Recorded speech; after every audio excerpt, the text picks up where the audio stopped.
विश्वनाथ भगवान की जय, महाकालेश्वर भगवान की जय, ओंकारेश्वर भगवान की जय, कुबेरेश्वर महादेव की जय, चंपरेश्वर महादेव की जय। हर हर हर हर हर हर महादेव हर। काशी विश्वनाथ ओगरदानी त्रिकालदर्शी कैलाशी अविनाशी भगवान शिव, जिनकी पुनीत पावन शिव महापुराण की कथा संपूर्ण विश्व के कल्याण हेतु बाबा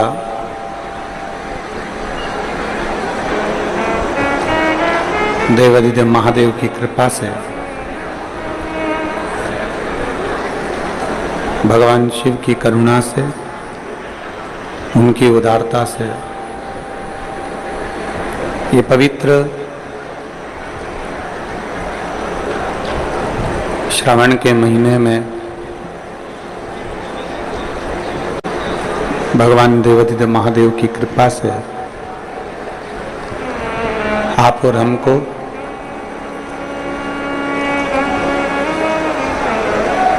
सावन मास श्रावण शिव महापुराण की कथा भिलाई छत्तीसगढ़ की पवित्र भूमि पर श्रवण करने का सौभाग्य प्राप्त हुआ है। कथा के मुख्य आयोजक बोलबम सेवा समिति, बोलबम सेवा एवं कल्याण समिति प्रदेश अध्यक्ष दया सिंह जी भिलाई छत्तीसगढ़ से। एक बार यजमान परिवार के लिए जोरदार ताली बजाकर स्वागत वंदन अभिनंदन।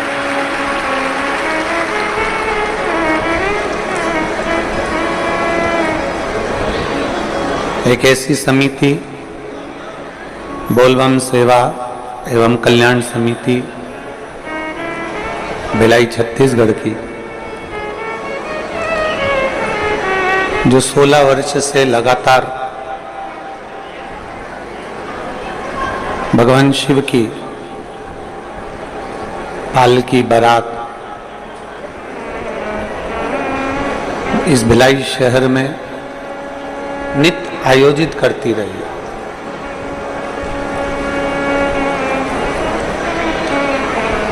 और हम तो कहेंगे कि इतने बरसते पानी में, बरसात में, श्रावण की इस रिमझिम बौछार में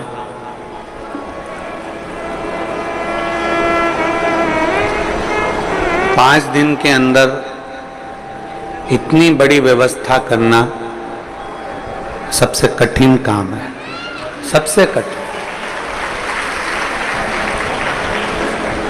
और दया सिंह जी आपको बहुत बहुत धन्यवाद देता हूं। जैसे ही लखनऊ की कथा का मालूम पड़ा कि वहाँ पानी भरा गया है ग्राउंड के अंदर और कथा स्थल में पूरा पानी पानी है, तब सीहोर विटले सेवा समिति के पास में एक लिस्ट रहती है जिसमें ये लिखा होता है कि अगर कोई कथा कैंसिल होती है तो इनके पास में सूचना पहुंचाई जाए। सभी यजमानों के पास सूचना जाती तत्काल वाले, पर हमारा मन रहता है कि कई संत साधु गुरुजन चतुर्मास करते हैं, 4 महीना एक जगह पर रहते हैं। कम से कम अपना भी फर्ज बनता है कि 1 महीना में, सावन का महीना तो कहीं से कम एक जगह पर पूरी कथा का आनंद लेना चाहिए। और बोलबम सेवा कल्याण समिति साधुवाद की इसलिए पात्र है क्योंकि इन्होंने सावन की पहली कथा, लोग कहते हैं कि किसी को पानी पिलाओ तो उसको पुण्य मिलता है। हम कहते हैं दया सिंह जी आपको पुण्य बहुत सारा मिल गया, आपने इतने सारों को कथा पिला दी है, बहुत सारा। तो ये एक अलग आनंद, एक अलग सुख, एक अलग आनंद का विषय जो ये पवित्र कथा का लाभ आप और हमको प्राप्त हो रहा। सावन के महीने की यह प्रथम कथा है।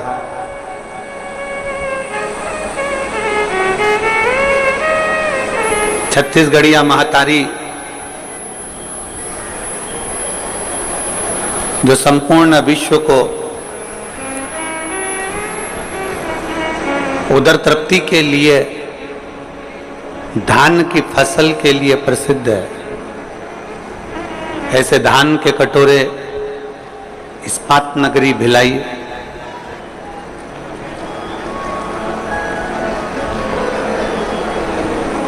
जहां के लोगों को यह मालूम है कि लोहे को भी कैसे पिघलाया जाता है।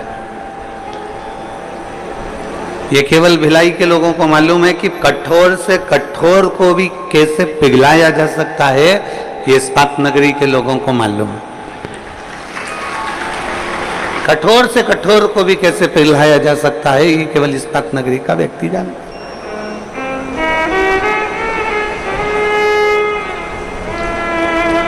एक भक्ति का लक्ष्य, एक शिव भक्ति के प्रति विश्वास की जागरूकता, भक्ति का लक्ष्य मनुष्य को अपने लक्ष्य तक पहुंचा देता है।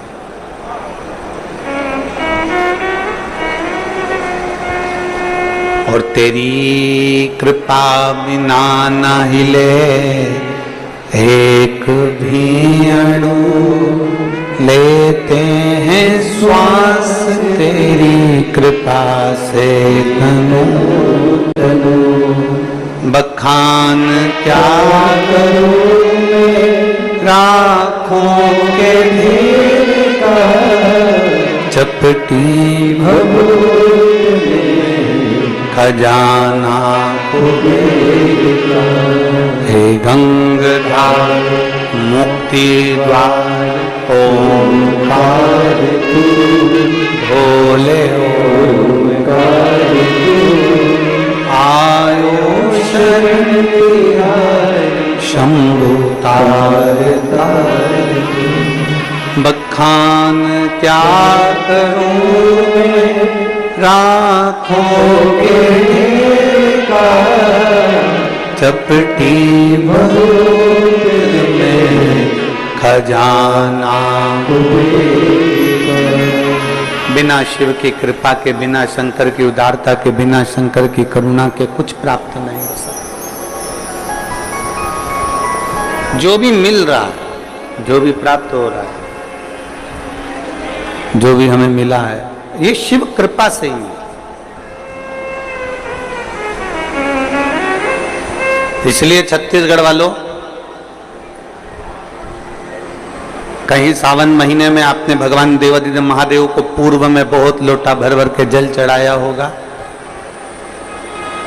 इसलिए शिव जी ने कृपा कर कर आप सभी पर बड़ी करुणा करी है और पूरा सावन का महीना छत्तीसगढ़ वालों को प्राप्त हुआ है। बहुत बहुत साधु, बहुत बहुत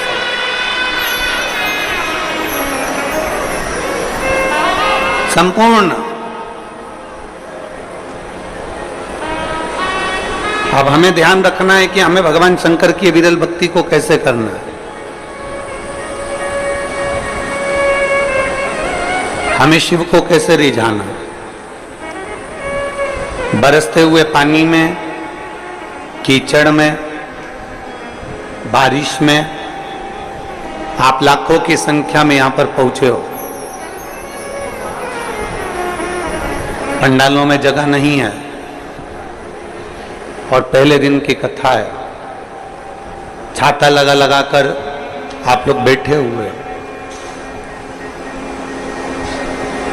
पर इतना अपने अंदर बिठाकर रखना एक बात को कि हम इतनी दूर से आए हैं, 50 रुपए, 100 रुपए, 200 रुपए, 500 रुपए ऑटो में, डीजल में खर्च कर कर शिव महापुराण की कथा में भिलाई छत्तीसगढ़ की पवित्र भूमि पर पहुंचे हैं।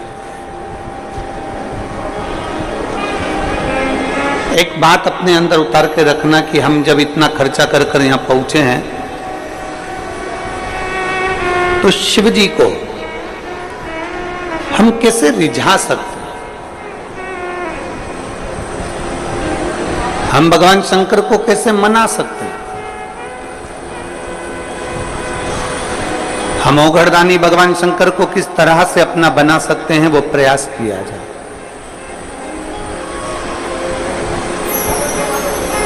हम भगवान देवादिदेव महादेव को कैसे अपना बना सकते हैं, उसका प्रयास किया जाए। 7 दिन की शिव महापुराण की कथा में से एक क्षण की भी कथा यदि हमारी जिंदगी में उतर गई, एक क्षण की भी शिव महापुराण की कथा यदि हमारे जीवन में उतर गई, तो ये निश्चित है कि अगला सावन आएगा तब तक मेरा भोलेनाथ आपको भी इतना बल प्रदान कर देगा कि आप भी शिव महापुराण के कथे यजमान बन सकते हैं। बोल बम का नारा है, सारी समस्या का हल। कहीं शिव भी आप पर इतनी करुणा कर।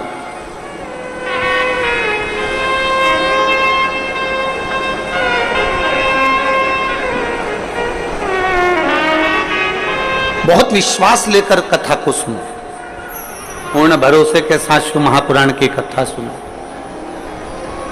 और जितने भरोसे और विश्वास के साथ में कथा सुनोगे उतना भगवान शिव कृपा करेंगे। पहले का जमाना दूसरा था, आज का जमाना दूसरा है। पहले बहुत यज्ञ करना पड़ता था, अनुष्ठान करना पड़ता था, तब करना पड़ता था, साधना करना पड़ती थी, तब भगवान प्रसन्न होते थे, प्रकट होते थे। आज के समय में बहुत यज्ञ करने की जरूरत नहीं, तप करने की जरूरत नहीं, साधना करने की जरूरत नहीं।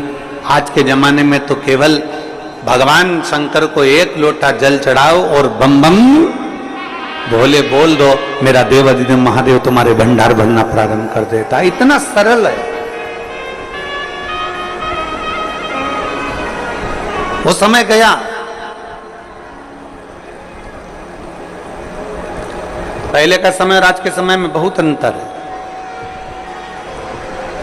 पहले जितने काम होते थे वो ऑफिस में किताबों पर, कॉपियों पर, रजिस्टर में लिखकर होते थे।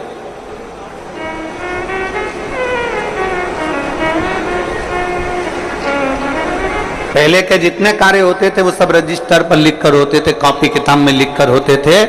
अब धीरे धीरे धीरे धीरे वो काम कम होता चले गया और लैपटॉप पर, कंप्यूटर पर वो सारा काम, वो सारा डाटा उस पर आ गया। अब कॉपियों का काम कम हो गया,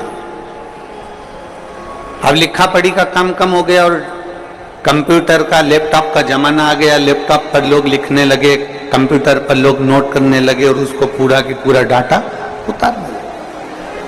पहले जो काम 2 महीने में होता था, अब वो काम केवल 1 हफ्ते में, 5 दिन में, 3 दिन में, 7 दिन में हो जाता है। अब जरा विचार करो, पहले का समय था कि डायरी लेकर चलना पड़ता था, पहले का समय था किताब लेकर चलना पड़ता था, पहले का समय था रजिस्टर लेकर चलना पड़ता था। अब तो लैपटॉप लेकर चलते हैं, पूरा डाटा एक क्लिक करते ही सामने आ जाता है। तो पहले निर्णय लेने में 2 महीना, 3 महीना, 4 महीना, 5 महीना, 6 महीना लग जाता था। आजकल एक क्लिक करो और मालूम पड़ जाता है कि व्यक्ति का जीवन क्या है, व्यक्ति का स्वरूप क्या है, कहां से आया है, कौन है, कैसा, एक क्लिक से। पहले निर्णय लेने में 2-3 महीने लगते थे, आज निर्णय लेने में 2-3 महीने नहीं लगते, केवल लैपटॉप उठाया, चेक करा और क्लिक करा। अब पहले का समय इतना लगता था, आज के समय में समय नहीं लगता, तुरंत काम हो जाता है। उसी तरह सतयुग में, त्रेता में, द्वापर में भगवान का जो यज्ञ होता था, अनुष्ठान होता था, हजारों वर्ष तक लोग तप करते थे, साधना करते थे, भगवान की भक्ति करते थे। हजारों वर्ष तक लोग मौन होकर बैठे रहते थे, हजारों वर्ष तक शरीर पर राख मिट्टी जम जाती थी, बॉबी बन जाती थी शरीर की। इतना तप, इतना यज्ञ, इतना अनुष्ठान करते थे, तब भगवान प्राप्त होता था। पर जैसे आज के जमाने में लैपटॉप एक क्लिक करो और तुम्हारा डाटा सामने आ जाता है, तुमने क्या करा तुम्हारे सम्मुख में आ जाता है। उसी तरह आज के समय में, कलिकाल में, एक लोटा जल महादेव को चढ़ा दो, सारा डाटा तुम्हारे सामने भगवान शिव की कृपा के रूप में आ जाता है। केवल एक लोटा जल। और अभी सावन में कितना? जम के बोलो जरा, 2 लोटा। पूरे वर्ष 1 लोटा और सावन महीना 2 लोटा जल। क्योंकि चातुर्मास में, सावन के महीने में हमारी भक्ति दुगनी होना चाहिए, हमारा भजन दुगना होना चाहिए, हमारा कीर्तन दुगना होना चाहिए, हमारा मंत्र जाप दुगना होना चाहिए।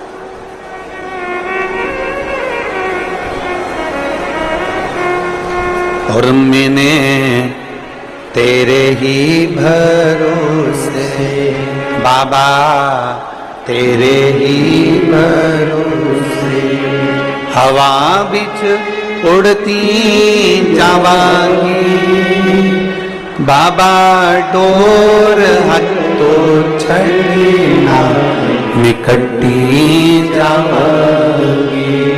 भोले मैं तेरी पतंग, शंभो मैं तेरी पतंग, हवा बिच उड़ती जावांगी बाबा, डोर हत्तो छड़ना निकटी।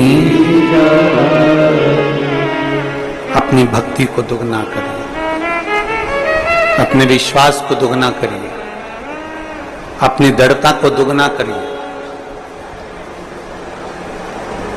गया जमाना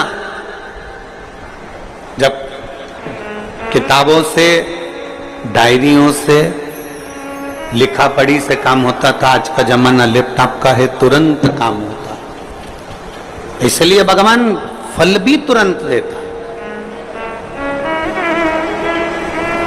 जैसा कर्म करोगे वैसा फल तुम्हें तुरंत भोगना, तुरंत।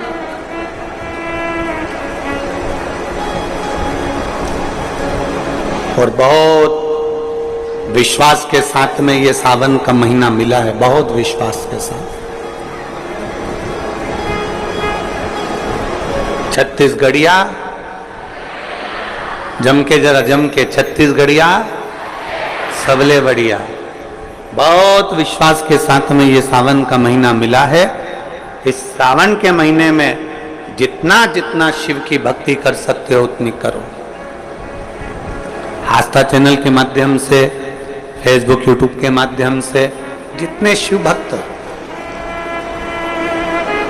भगवान शिव की अविरल भक्ति को सावन के महीने में धारण कर रहे हैं, वो एक विश्वास के साथ,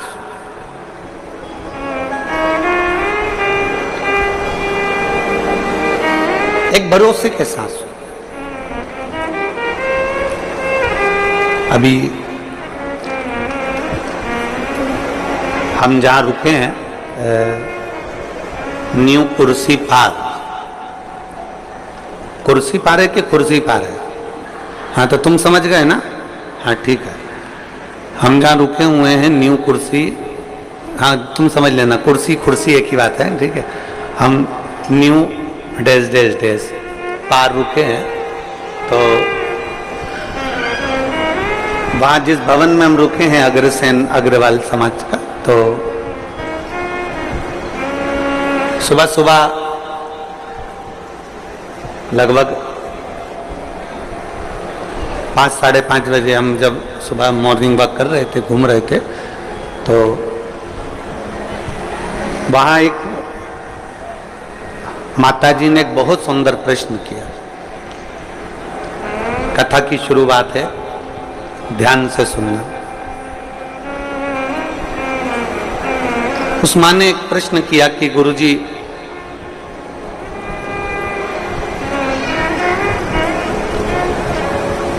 हम एक संस्था से जुड़े हैं और वो संस्था कहती है कि भगवान शंकर की पूजन मत करो, मूर्ति पूजन मत करो, शिव जी को जल मत चढ़ाओ, शंकर जी को अभिषेक मत करो, मूर्ति पूजन बंद करो। क्यों मूर्ति की पूजन कर रहे हैं? हम उस माता जी के पूरे शब्द सुनते जा रहे थे और अपना वो हाल में घूमते जा रहे थे। गुरुजी, हम जिससे जुड़े हुए हैं वो बोलते हैं कि मूर्ति पूजन मत करो, और आप कहते हो कि शंकर जी को एक लोटा जल चढ़ाओ। हम जिनसे जुड़े हैं वो कहते हैं कि मूर्ति बाहर निकाल दो, घर से बाहर कर दो मूर्ति को, मूर्ति एक भी घर में नहीं होना चाहिए, और जितना बन सके उतना ध्यान लगाकर बैठे रहो भगवान का, भगवान तुमको मिलेंगे। मूर्ति बात।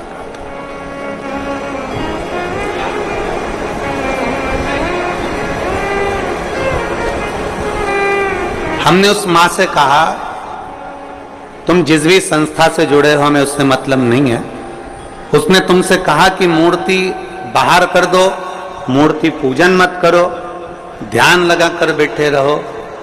हमने उस माँ से सुबह सुबह तो ये बात नहीं कही, क्योंकि उसने जो प्रश्न किया था वो सुबह सुबह उसका उत्तर देने के लिए हम नहीं दे पा रहे थे। इतनी सुबह से इस व्यर्थ की बात का क्या वर्णन कर। और अगर वो माँ वो बोल रही थी मैं कथा में आऊंगी कथा सुनने के लिए, तो अगर वो कथा में बैठी हो तो ध्यान लगाना उसको। जो तुमसे कह रहे हैं कि मूर्ति पूजन मत करो, जो तुमसे कहते हैं कि भगवान को बाहर निकाल दो, जो तुमसे कहते हैं कि मूर्ति को बाहर निकाल दो और ध्यान लगाकर बैठो, जितना कर सकते हो उतना ध्यान लगाओ, तो हम निवेदन करेंगे उनसे जाकर कहना कि तुम भी शादी मत करना, बच्चे मत करना, ध्यान लगाकर बैठ जाना कि मेरी लुगाई आई, मेरी पत्नी आई, हमारी शादी हो गई, हमारे 4 बच्चे हो गए, 2 5वीं में पढ़ रहे, 2 6 में पढ़ रहे। बस ऐसा ध्यान लगाकर बैठ जा। ध्यान लगाकर बैठने से पत्नी प्राप्त हो जाएगी क्या? जम के बोलो जरा। ध्यान लगाकर बैठने से बच्चे पैदा हो जाएंगे क्या? जम के बोलो जरा। ध्यान लगाकर बैठने से मकान बन जाएगा क्या? नहीं। ध्यान लगाकर बैठने से तुम ध्यान लगा लो मकान बन गया, 4 मंजिल का बन गया, अटैच लेट बाथ लग गया, पलंग लग गया, सोफा लग गया, तो क्या मकान बन जाएगा? नहीं। उसके लिए तुम्हें ध्यान से हटकर थोड़ी परिश्रम करना पड़ेगा, तब मकान बन पाएगा। थोड़ा परिश्रम करना पड़ेगा तब जाकर कोई कार्य हो पाएगा। थोड़ा परिश्रम करना पड़ेगा तब तुम आगे बढ़ पाओगे। ध्यान रखना, जो कहते हैं कि मूर्ति पूजन मत करो, हम उनसे कहते हैं एक बार मेरे शंकर भगवान पे लोटा भर के जल चढ़ा कर देख, तू खुद अपने आप मूर्ति पूजन में लीन होता चला, अपने आप लीन हो।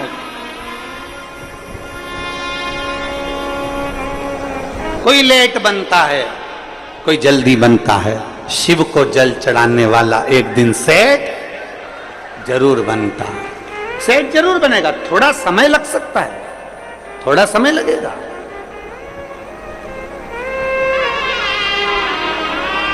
एक पत्र है,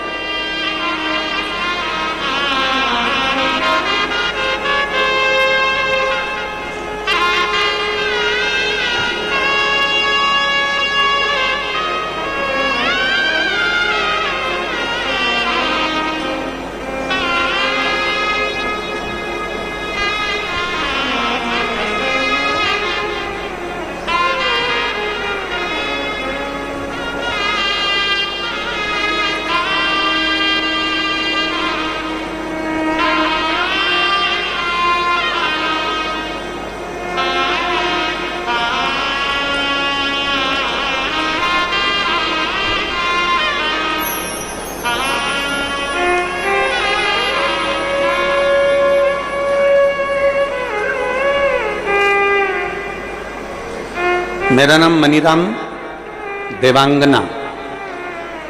कहीं बैठे हैं मनीराम जी देवांगन? कहीं बैठे हो तो हाथ हिलाइएगा। आप ही हैं? ऐसा हाथ हिला दो। आ जाओ, एक बेलपत्र लेकर चले जाना। हाथ हिलाओ एक बार वापिस, आ जाइए। मेरा नाम मनीराम देवांगन है। मैं भाटापारा जिला बालोदा बाजार, भाटापारा छत्तीसगढ़ का निवासी हूँ। मेरा मोबाइल नंबर ये है। एक लोटे जल का मैं क्या वर्णन करूं। मैं कपड़े की फेरी लगाता हूं, साइकिल पे कपड़ा बांधना, ले जाना, बेचना। 1 साल से मेरी कपड़े की फेरी ठीक नहीं चल रही।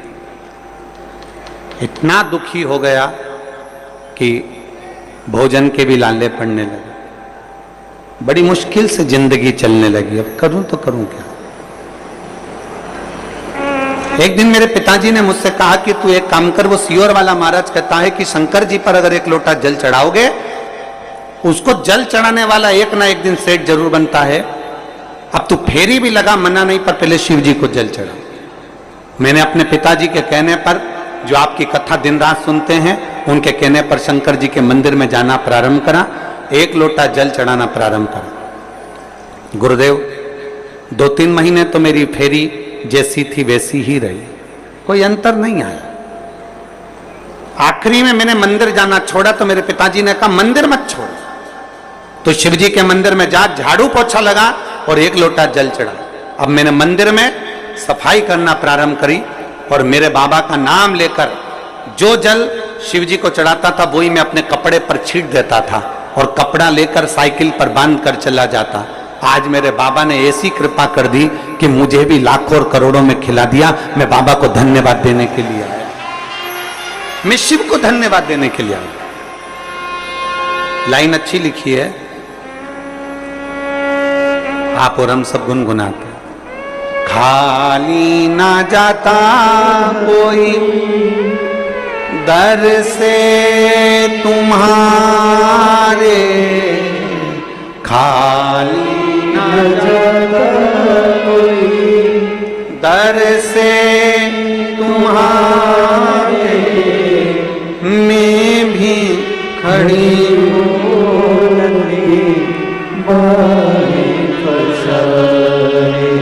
अपने हृदय से लगा लो, गिरा जा रहा हूँ, उठा लो। भोले अपने दर से अब तो ना टालो, गिरी जा रही हूँ, उठा लो। कोई लेट बनता है, कोई जल्दी बनता है, पर शिव को जल चढ़ाने वाला एक दिन सेठ। थोड़ा समय लग सकता है, थोड़ा समय लगेगा, थोड़ा समय लग सकता, पर यदि तुम्हारा विश्वास पक्का है, यदि तुम्हारा भरोसा पक्का है, यदि तुम्हारी दृढ़ता पक्की है, आपका भरोसा यदि पक्का है, विश्वास यदि पक्का है, हम तो कहेंगे कबाड़ा बेचने वाला हो, फल का ठेला लगाने वाला हो, पान की दुकान लगाने वाला हो, चाहे छोटे से छोटा काम करने वाला व्यक्ति भी हो, और अगर वो शंकर जी के मंदिर में जाकर 1 लोटा जल चढ़ा रहा है, सफाई कर रहा है, तो ये विश्वास मानना 2 महीना, 3 महीना, 4 महीना, 6 महीना, 1 साल इंतजार जरूर करना। मेरा बाबा तुम्हारा वो जल चढ़ाने वाला हाथ एक दिन पकड़ लेगा और तुमको खींच कर आगे बढ़ा ही देगा, ये निश्चित है। थोड़ा समय लग सकता है,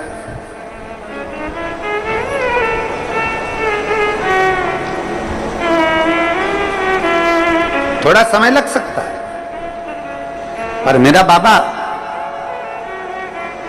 जिस दिन हाथ पकड़ेगा और खींचेगा, उस दिन सुख का अनुभव होगा। थोड़ा समय लग सकता है।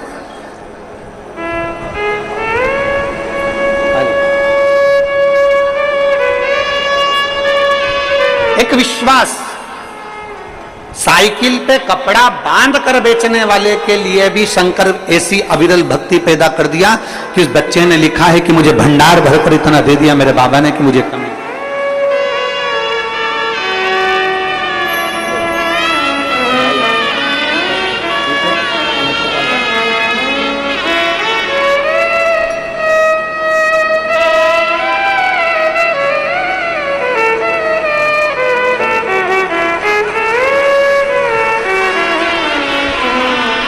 और लुटा दिया भंडार, कर दिया माल, अपने भरोसे को बढ़ाना है हमको, अपने विश्वास को बढ़ाना है हमें। सावन के महीने में हमें कुछ नहीं करना, बस इतना ही करना है कि हमारा विश्वास कितना शंकर के प्रति जा सकता है।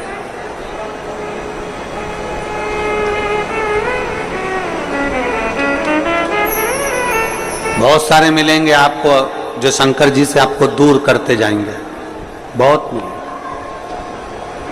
पर मेरा निवेदन, आपके घर के पास, आपके नगर में, आपके खेड़े में, आपके मोहल्ले में, आपके क्षेत्र में जहां शिव का मंदिर है, वहां रोज जाओ, 1 लोटा जल लेकर शिव के पास जरूर जाओ।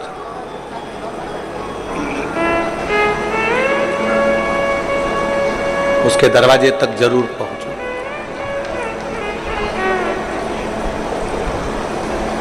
चौबीस 20,000 श्लोक का यह अपार समुद्र है शिव महापुराण की कथा। 12 संहिताओं में इसको बांट दिया गया है और 24,000 श्लोक की इस अपार समुद्र में से आप और हम बैठकर केवल 1-2 मोती निकाल पाएंगे, और उस मोती को भी अगर हमने अपने पास में रख लिया तो समझ लो कि हमारी जिंदगी सार्थक हो। ज्यादा हम नहीं निकाल पाए। शिव महापुराण में से मात्र 1-2 मोती, 7 दिन की कथा में से हमको वो अनमोल मोती निकालना है, वो मोती हमारी जिंदगी की सार्थकता को उत्पन्न करे।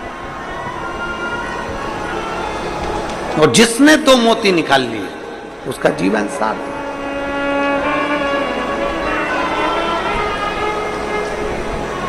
हमें ध्यान देना है कि हमारा मन, हमारा चित्त भगवान की ओर स्थिर हुआ कि नहीं। गेहूं पिसवाते हो, अरे बोलो तो जम के तो बोलो। पिसवाते हो, रोटी बनाते हो, खाते हो। गेहूं की पीसने की जो चक्की होती है ना, उसमें 2 पार्ट लगे होते हैं।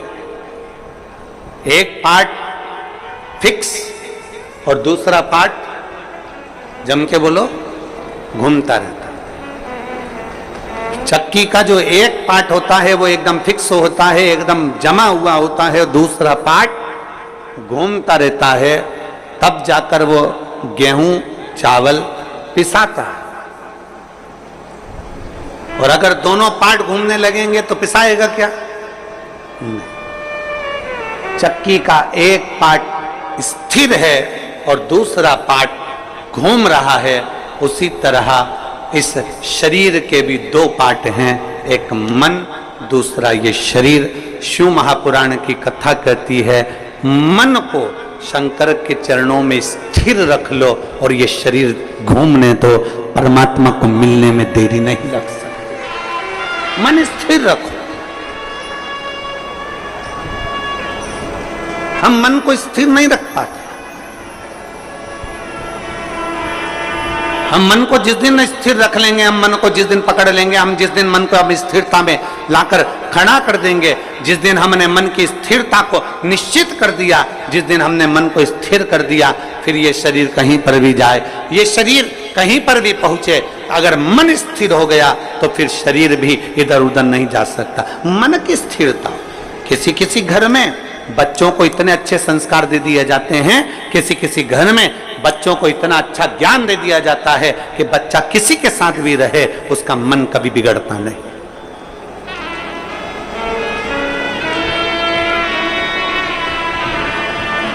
वो बच्चा कभी नहीं बिगड़ता। कितनी सुंदर बात कही है।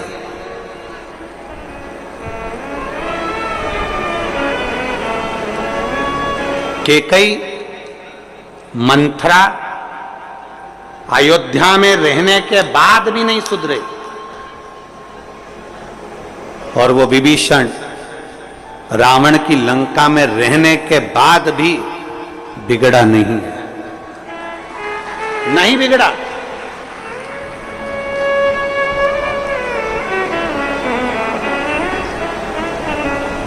वो लंकापति रावण की लंका में रहने वाला वो विभीषण भगवान की विरल भक्ति में डूबा रहा और उस मंथरा को इतना समझाया गया, मंथरा को इतना इतना कहा गया, केकई को इतना समझाया गया, माता केकई से इतना इतना कहा गया, पर वो सुधरने को तैयार नहीं, वो संवरने को तैयार। अपने मन को स्थिर बनाओ। आपके बच्चों को बाल्यावस्था में जो संस्कार दिया जाए वो संस्कार इतना प्रबल होना चाहिए कि हमारे बच्चे, ये उसका शरीर, हमारे बच्चों का शरीर, हमारे बच्चे कहीं पर भी रहें, ये शरीर उसका कहीं पर भी रहे, मित्र कोई भी बने, दोस्त कोई भी बने, कहीं पर भी जाए, कहीं पर भी बैठे, किसी भी होटल में जाएं, कहीं पर भी बैठे, पर तुम्हारे घर के संस्कार की मूलता इतनी प्रबल होना चाहिए, तुम्हारे बच्चों का मन इतना स्थिर होना चाहिए कि नहीं, मेरे पापा के संस्कार ऐसे हैं, मेरी मम्मी के संस्कार ऐसे हैं, मेरी महतारी के संस्कार ऐसे हैं, मेरे पिता के संस्कार ऐसे हैं, मैं अपने पिता को धोखा नहीं दे सकता, मैं अपनी माँ को धोखा नहीं दे सकती, मैं गलत जगह पर भटक नहीं सकती, मैं गलत जगह पर जा नहीं सकती। ये हमारे मन की स्थिरता बताती।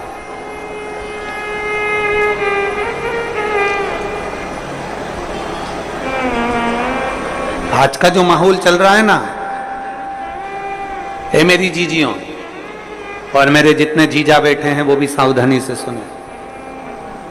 आज का जो माहौल चल रहा है, मोबाइल का नेटवर्क मालूम पड़ जाता है कि कहां है, मोबाइल का नेटवर्क मालूम पड़ जाता है कि कहां है, पर घर के बच्चों का नेटवर्क मालूम नहीं पड़ पाता कि वो कहां है।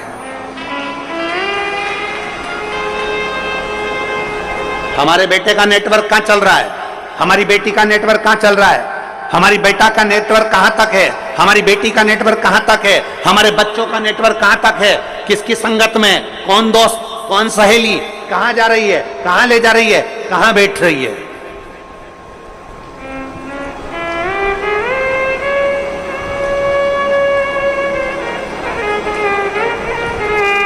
नेटवर्क कहां है।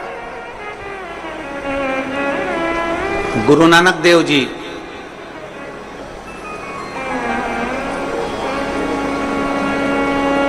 संतों के सिरमौर, गुरु नानक देव जी अपने शिष्य बाले से कहते हैं, बाले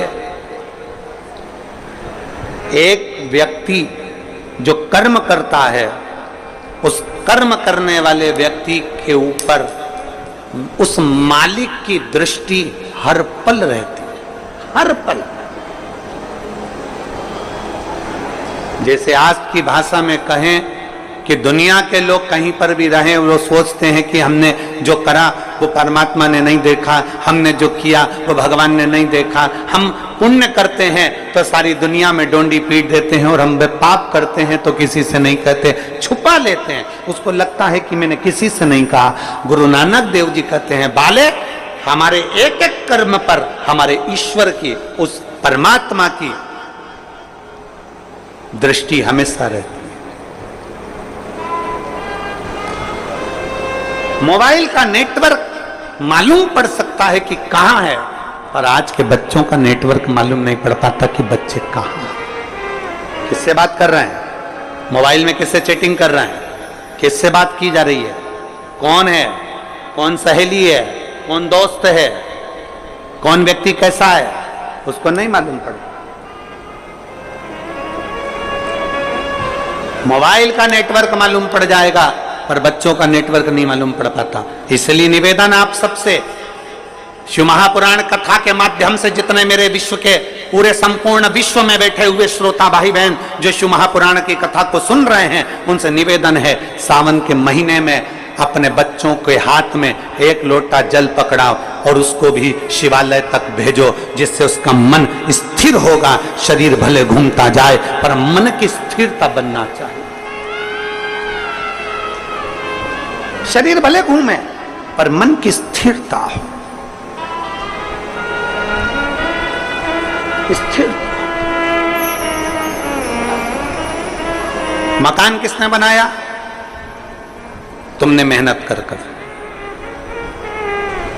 घर बनाया तुमने मेहनत कर कर, एक एक रुपया जोड़कर तुमने महल बनाया, नगर बसाया, मकान बनाया, घर बनाया, परिवार बनाया, पत्नी का half set, full set, sofa set, सब कुछ घर में लाकर दिया, डिनर सेट, सब कुछ दिया।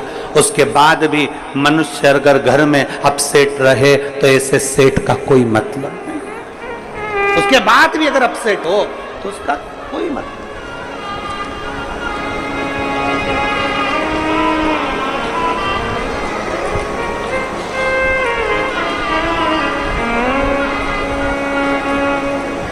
शादी में अभी हम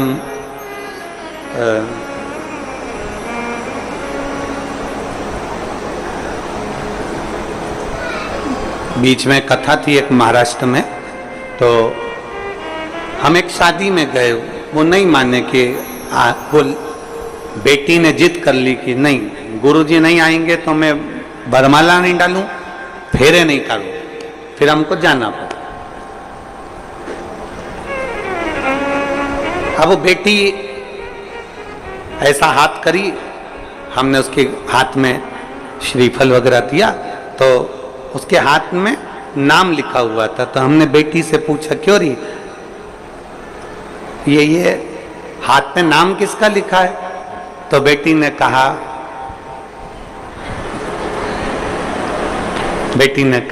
इनका। मैंने पूछा, बेटा ये नाम किसका लिखा है? तो के मेरे पति का। अच्छा। तो हमने कहा कि ये तुमने हाथ पे नाम क्यों लिखवाया? तो वो बोली कि मैंने जब मेहंदी मंडवा रही थी तो मेरी जो चाची जी हैं वो बोली कि हाथ में अगर पति का नाम रहता है तो पति मुट्ठी में रहता है।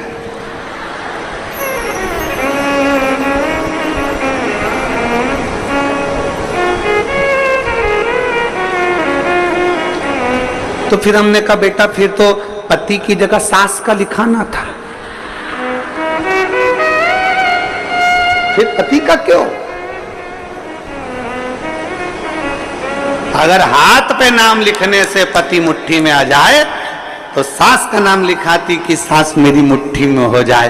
देख, हमने उस बेटी से कहा, देख संसार में किसी को मुट्ठी में करने का प्रयास मत करो, प्रयास करो कि मेरे हाथ से सब छूटे रहें और मेरा महादेव मेरे हाथ में पकड़ा रहे, बस इससे ज्यादा कुछ। मेरा देव अधिदेव महादेव मेरे हाथ से पकड़ा।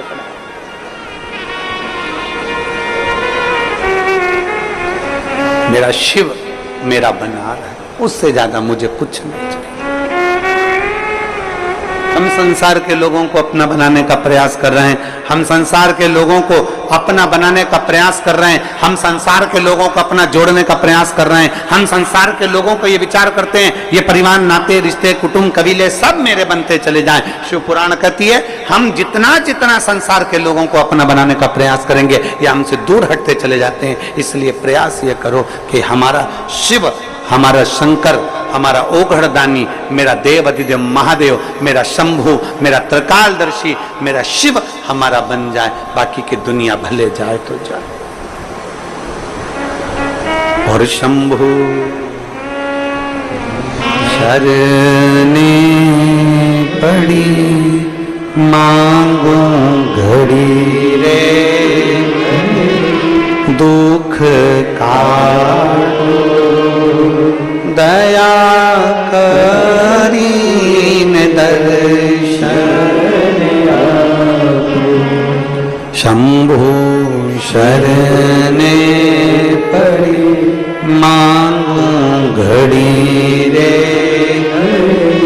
दुख काटो दया करीन दर्शन। हम शिव को अपना बना, हम शंकर को अपना बना।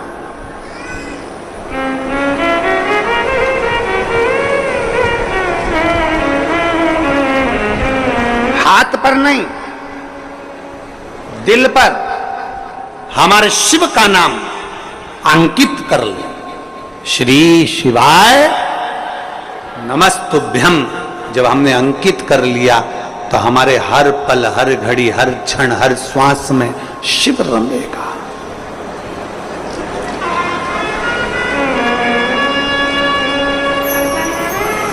वो कावड़ देना,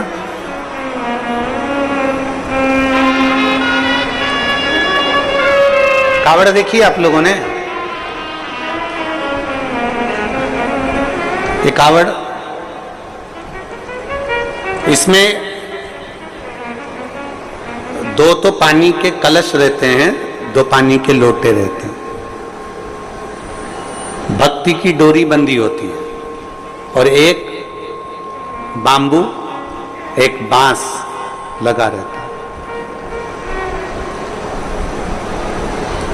इसमें मूलतः डंडे का प्रयोग में बांस का प्रयोग किया जाता है। इसमें मूलतः इस कावड़ में डंडे के प्रयोग की जगह बांस का, बांबू का। इधर छत्तीसगढ़ में क्या बोलते हैं? बांस बोलते हो, बांबू बोलते हो? बांस। महाराष्ट्र में बांबू बोलते हैं इसको, बांबू। मूलतः प्रयोग होता। अब जब हम इस कावड़ में अगर देखें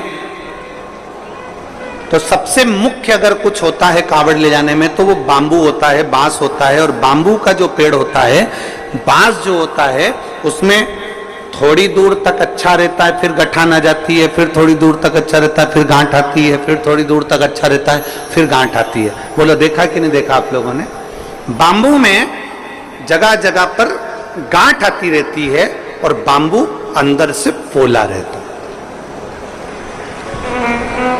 कोई कोई बांबू, कोई कोई बांस ठोस भी होता, पर कितना भी ठोस हो बांस, उसके अंदर थोड़ा ना थोड़ा पोलापन रहता ही रहता।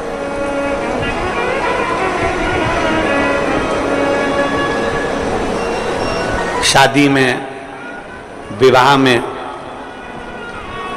जन्म में, मरण में, मृत्यु के समय पर भी बांबू का, बांस का प्रयोग किया जाता है आखिरी तक।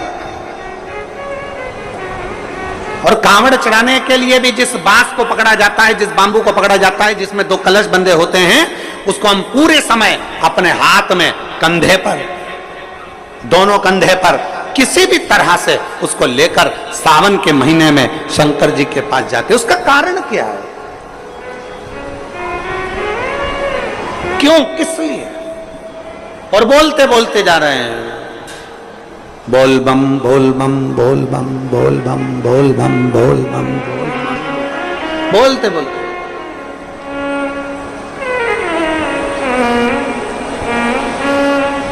एक श्रीमद् भागवत कथा सुनी आप लोगों ने? जम के बोलो जरा, जम के। सबने सुनी भागवत जी? भागवत जी में एक प्रसंग आता है कि धुंधकारी बांबू के अंदर, बांस के अंदर जाकर बैठ जाता है। 7 दिन की कथा होती है। 7 दिन में धुंधकारी फिर वो बांस के 7 गांठों में से बाहर निकल जाता है और उसकी मृत्यु हो जाती है, उसका मोक्ष हो जाता है।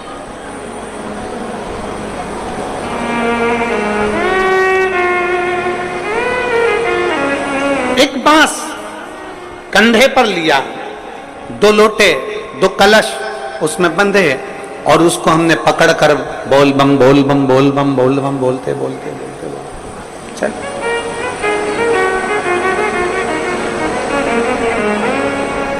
आखिरी में हम जो बांबू पकड़े हैं, जो बांस पकड़े हैं, वो बांस की महत्वता सावन के महीने में क्यों हो जाती है?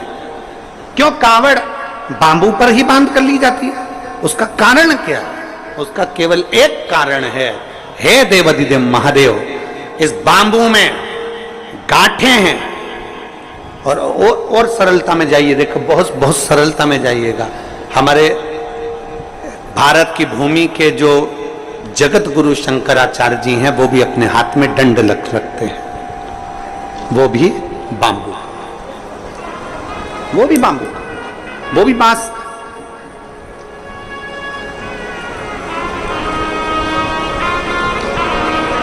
वो भी बांस का है।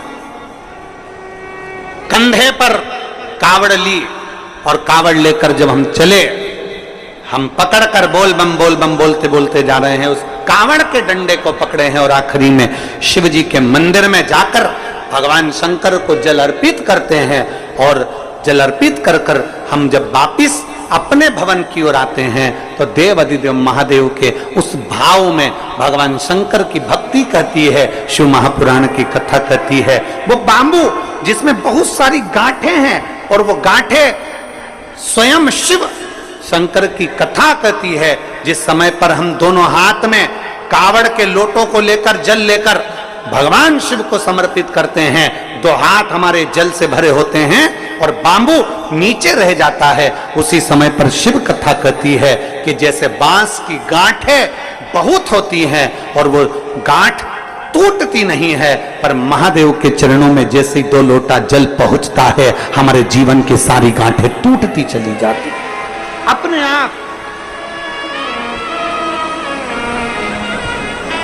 कई लोग छत्तीसगढ़ से मालूम नहीं जाते कि नहीं जाते, हमें नहीं मालूम, पर देवघर, बाबा धाम छत्तीसगढ़ से जाते हैं लोग बाग? हाथ उठाओ जरा, जाते हैं? अरे बहुत बढ़िया, रखो रखो, बहुत बढ़िया। देवघर जाते हैं, सुल्तानगंज से जल भरकर देवघर तक पैदल 150 किलोमीटर तक बाबा का नाम लेते लेते लेते लेते भगवान का भजन करते करते चले जाते। उसके दरवाजे तक पहुंच गए। जल महादेव पर चढ़ा कि नहीं चढ़ा वो मतलब नहीं है, वो मूलता नहीं है, पर आप भगवान के दरवाजे तक जब पहुंचते हो,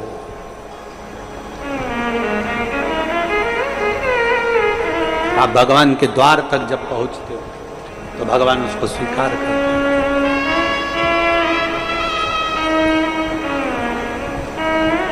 पहुंचते हैं हम उसके दरवाजे तक जब पहुंचेंगे तो सुख का अनुभव अपने आप होगा, अपने।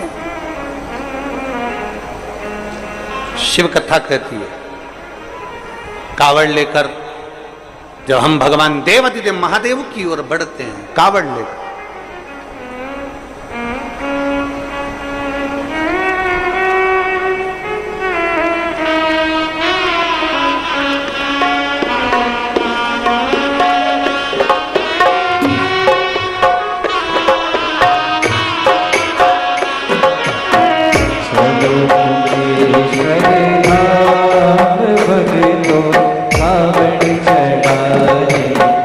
चलो कुबेर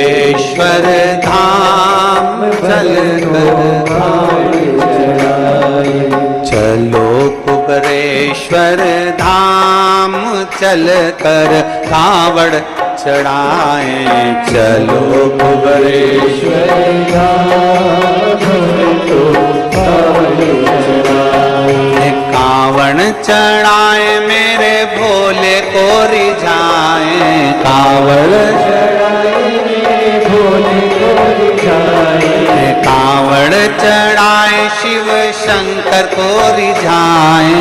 कावड़ चढ़ाए शिव शंकर को रिझाए। अरे चलो कुबरेश्वर धाम चल के कावड़ चढ़ाए। चलो कुबरेश्वर धाम चलो चलिए कुबरेश्वर धाम चल के कावड़ चढ़ा।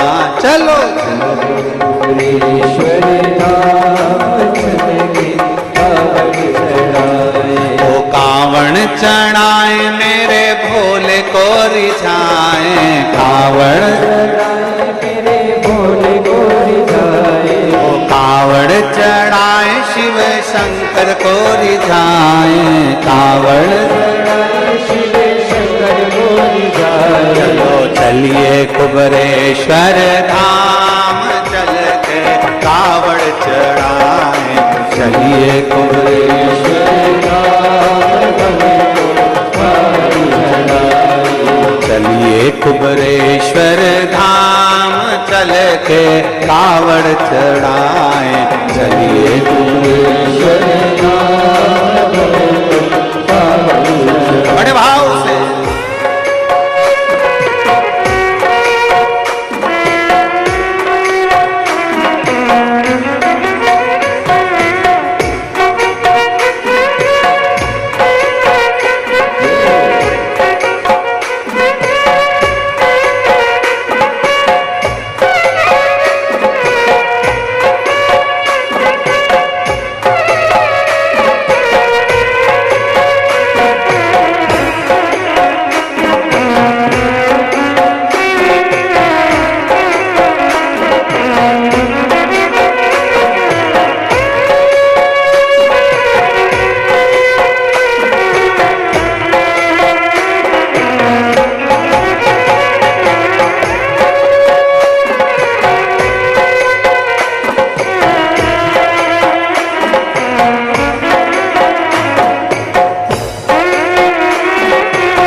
कावड़ माता गौरा चढ़ाई। पहली कावड़ माता गौरा चढ़ाई।